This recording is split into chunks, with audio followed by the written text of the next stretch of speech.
No act of a free government should fear the light of honest study.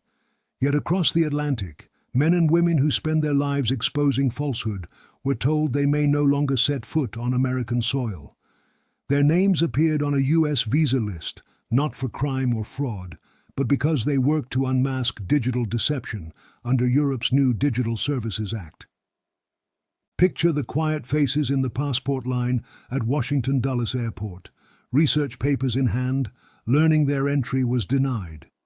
Something in this image does not add up. I have seen what follows when truth servants are treated as threats, for the line between protecting speech and protecting lies is thinner than any border. The order behind these bans defended itself in the name of liberty, claiming to guard against foreign censorship. But those denied believed they served the same cause by fighting manipulative falsehoods that twist the mind of voters. The question lingers in the air: how does a free land forbid defenders of truth? To understand, we must first set the table. Europe's Disinfolab report lists the storm. AI-made faces spreading rumors after the capture of Venezuela's Nicolás Maduro. Coordinated visual hoaxes traced by DFR Lab and Ciabra. A French courtroom where 10 were condemned for abusing the wife of a president, and a commission in Brussels preparing to fine a major platform for blindness to deceit. Each of these acts seeks one end: clarity amid confusion. Across the ocean, the United States calls this a matter of free speech. Europe calls it a matter of public safety. In both capitals, the same worry whispers: will freedom survive the flood of fraud that now speaks in human voices? But behind the policy lies a deeper question. When I once faced the breakdown of a nation's trust, I learned that no weapon is more dangerous to freedom than disbelief itself. A people who cannot agree on what is true cannot govern together. Picture a meeting in the Berlaymont building in Brussels, rows of delegates from 27 states studying data of fabricated posts. Then see a hearing room on Capitol Hill, lawmakers holding phones that show the same fictions dressed as news. The ocean separates them, but the sickness is shared. The philosopher within asks, who guards liberty when deception wears its clothes? To answer, we must recall what liberty is and what it is not.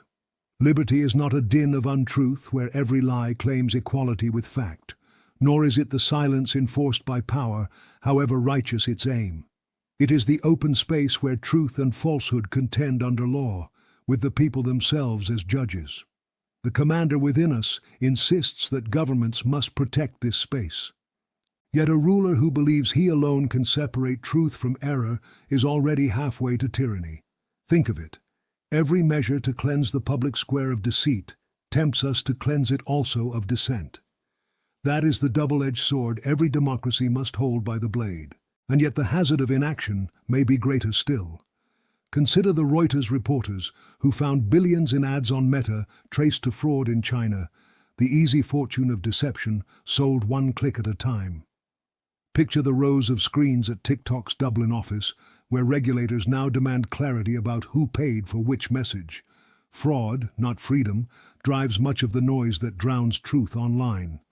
If government forbids companies to profit from lies, it does not bind speech, it unties conscience.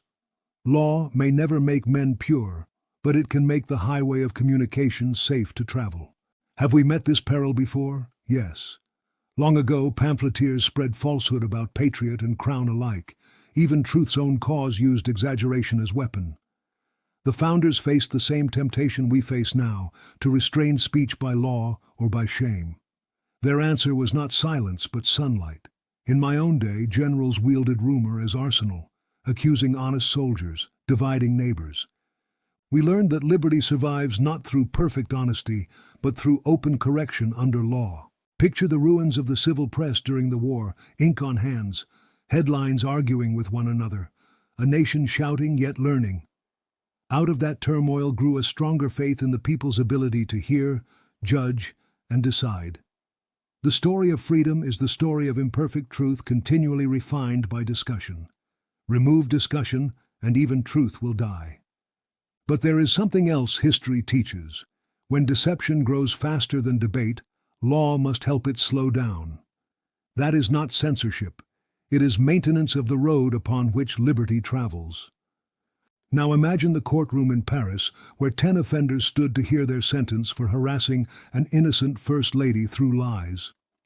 The judge read the verdict, not to silence protest, but to restore the line between free opinion and deliberate harm. The faces in that room said more than any doctrine. They saw that words can wound, and that justice, spoken calmly, can heal. What stands between chaos and control? Only the consent of an informed people. A nation that accepts confusion as normal invites strongmen to promise clarity by decree. Another that fears all regulation leaves citizens exposed to invisible forces that profit from deceit. Between those extremes lies self-government, a people disciplined enough to know liberty's cost and honest enough to pay it. Picture the Cyprus Presidency Hall where ministers debate the European democracy shield, drafting clauses that demand algorithmic transparency. Picture also a small-town American library where a teacher shows students how AI can fake a news video. Both scenes describe the same defense, education in truth. The struggle for information integrity will not be won by sanction or software alone, but by citizens learning again to test what they hear. But there is still a darker threat.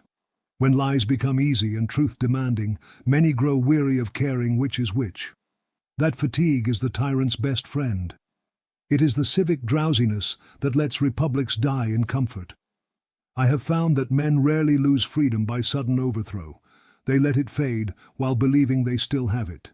The commander within me cannot yield at that edge. Freedom depends not only on passionate defense, but on disciplined truth. I have learned that even the purest cause becomes danger when it forgets humility before the facts. Picture a hearing room in Washington where senators argue over the shape of new media law, each certain of his side, each armed with experts, yet none certain of the line where oversight ends and control begins. That line, thin as the paper their bills are printed on, is drawn not by power but by character. Character, both public and private, is what sustains free debate. A people careless with fact will trade liberty for ease and not notice the loss until speech has become performance. Yet honesty is not born by decree. It is taught by conscience and proved in daily life. Think of a teacher in St. Louis guiding children through an online rumor before it spreads. Of a journalist in Berlin refusing quick clicks for slow truth. Of a software engineer in Dublin adding a single safeguard that makes deception a little harder. These quiet acts are the unseen warfare that holds liberty upright. Still, even conscience needs courage. For every voice that stands for truth will be met by a chorus of noise. The temptation is to shout back, but reason, spoken calmly, carries farther than anger through the din. Picture again those denied entry at Dulles, holding papers marked with their names, wondering if the land that once led the world in freedom of thought still honors its own faith. The lesson of this hour is written in their patience. They know that law without wisdom becomes fear, and fear, multiplied by secrecy, breeds confusion. The antidote is not vengeance, it is daylight. And so the Republic turns once more to her citizens, not to the loudest, nor to the most certain, but to the steady, to those willing to test a claim before believing it, to those who remember that every right carries a duty to guard the meaning of that right. If a nation forgets that duty, no institution can save it. But if its people remember, no deception can rule them for long. The road ahead is steep, but it is not lost. The unity of a free press, free conscience, and fair law remains our compass. America's strength is her unity. When truth itself seems uncertain, that unity must begin not in government halls, but in the heart of one listener at a time. When that test of patience and principle reaches your doorstep, when the next lie asks for your belief, what will your answer be?